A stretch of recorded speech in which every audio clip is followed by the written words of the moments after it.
Hello everyone and welcome back. So today I'll be reviewing an interesting operating system called Cutefish OS.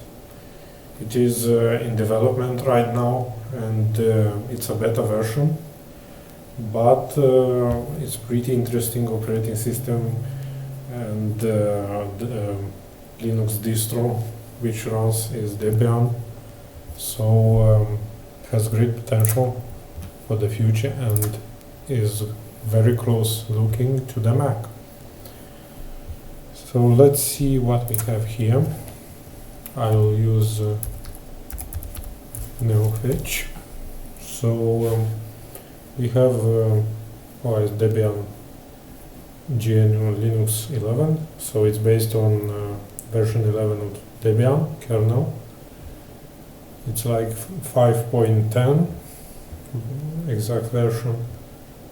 And we have the name Cutefish, of course the resolution, packages, about 1225 packages, and some technical details like CPU, GPU, which my current machine is running on. So here we have very interesting design, graphical design. It's really Mac OS like, so it's how to say, inspired from that operating system in many points, but looks great and feels good, and it's for now minimalistic.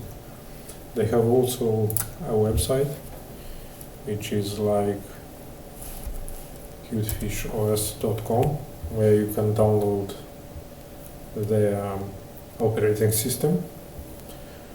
So basically this distribution of Linux is not much different at install comparing to the other ones based on Debian. So we just download the ISO and use special tool for making a bootable USB drive like Rufus, Balena, or other tool to fetch to create the boot install. And there you have like the menu, and we'll continue installing this operating system. So what we have here, it's pretty minimalistic, so there aren't many shortcuts. Shortcuts actually do not work, like I can't open terminal with Ctrl-Alt-T, and also in settings is some things are missing, like sound. I can't see which microphone actually now is running or selected, like I can't set default sound speakers or microphone. Okay, there are places where missing artifacts and other stuttering things, graphical artifacts and something like that, so it's pretty normal, I guess. It's not even a stable version, but just a beta 0.6 beta. So I guess it's pretty normal. Here we have wireless internet connection, Bluetooth, proxy, on the display. We have scaling and rotation, of course the frequency.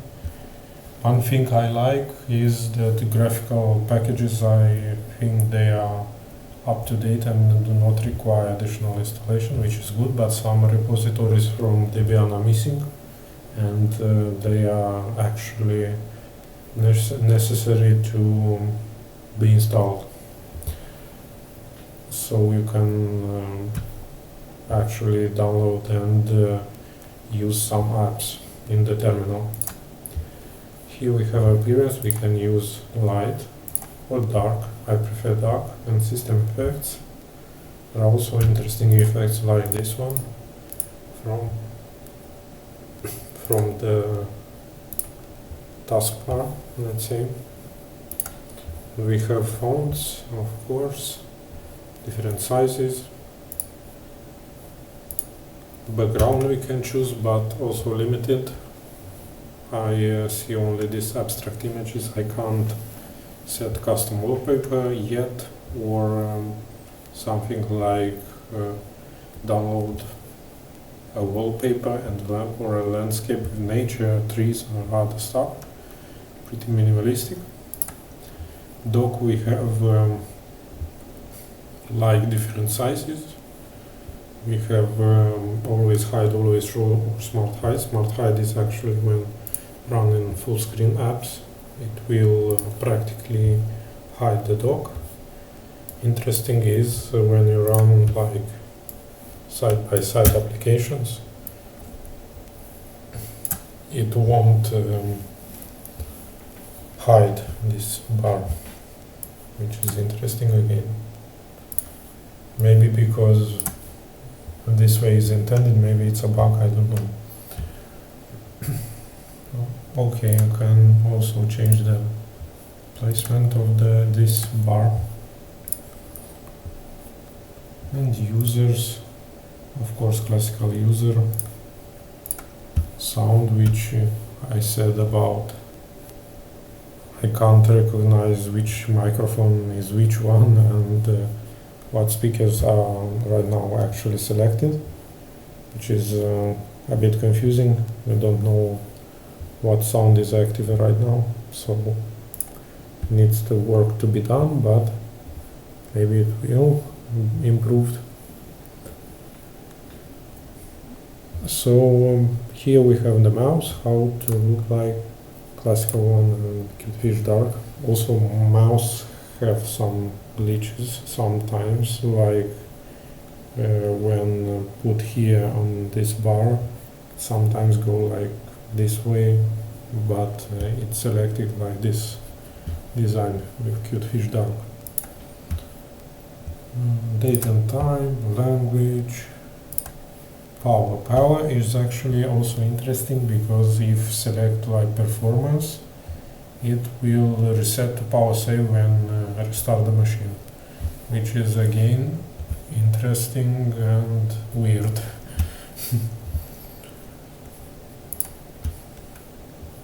Here we have the version of this operating system, internal storage, and RAM. Internal storage is pretty interesting. Why it's so low? I think I have much more space available. Maybe they do not count the system files, maybe, I don't know. So here we have terminal, file manager,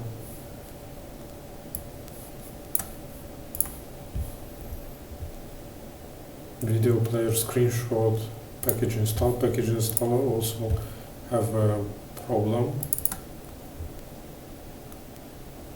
Packages have problems with installing, like for example I want to install this one and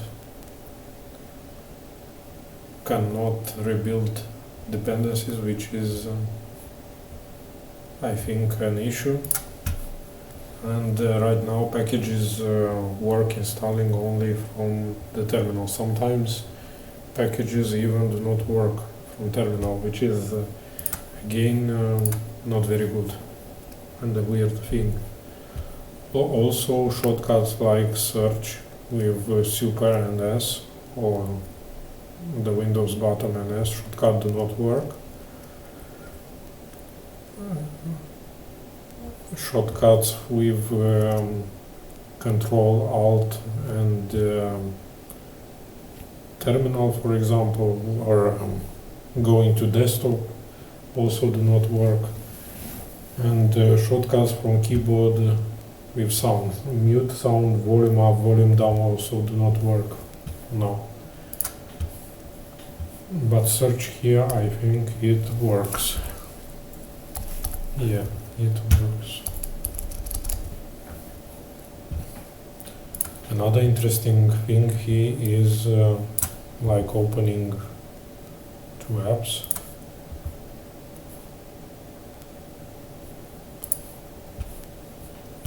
When place mouse in the corner will be like this way arranged, which is again interesting design. And I do not like the text here. I think it makes like looking like a cheap implementation, but it's a very interesting switching between the apps. So it's really nice. I hope in the future they'll add some transparency effects here and maybe remove or do something with this text. Here also we have, like in macOS, the menus of the apps. Not all the apps work, but many will display the menus here, which is again good implementation and very well made. Also, I don't know why, but for now there is no update, like system update button here, which I perhaps will work the updates of the operating system and the kernel in general from the terminal, but from the interface it's not present anywhere. Anything about updating the packages and in general the system. Of course there is no, I think I haven't found the App Store here for now. And we have system monitor. Okay, it's pretty Linux based, so maybe need some graphical adjustment too in the future, but we will see. And what we have here, I would like to see also a shortcut for notification center, but we don't have shortcuts for that. So here we have also shutting down button, reboot, logout, lock screen and suspend. Very interesting and very nice place there. The language is a bit tricky to change, so I have to click, like right click and do the configuration of the language or selection. The language, if I'm not mistaken, work from the keyboard shortcut. So it works, but it's not very easy to do the configuration and selection here from the button. Okay, so practically this is the operating system, this is the Linux distribution, the new Linux distribution, let's say, here in development, and I hope the final product will be a great alternative to the macOS and Apple fans, so they can use a really beautiful and functional interface combined with speed and very good optimization. Right now, optimization and speed is really good for this distribution. Perhaps because it's like very clean and nicely made. So thanks again for watching and see you in the next one.